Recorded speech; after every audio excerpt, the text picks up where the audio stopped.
പ്രദർശന അനുമതി അവർ നിഷേധിച്ചു. എന്താണ് കാരണം?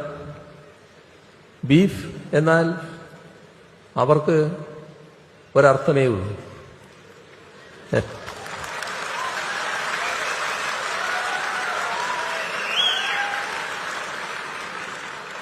എന്നാൽ ബീഫ് എന്ന ഭക്ഷണ പദാർത്ഥവുമായി സിനിമയ്ക്ക് പുലബന്ധം പോലും ഇല്ലായിരുന്നു.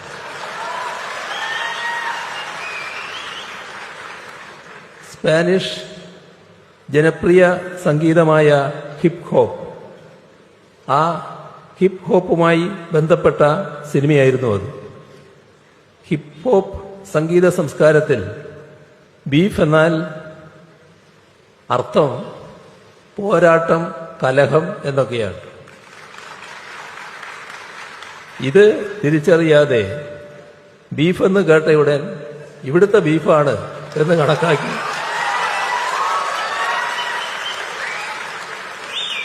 അതിനെതിരെ വാളെടുക്കുന്ന നിലയാണ് കേന്ദ്ര സർക്കാർ സ്വീകരിച്ചത്. എത്ര പരിഹാസ്യമായ കാര്യമാണ് ഇത് എന്ന് നോക്കുക.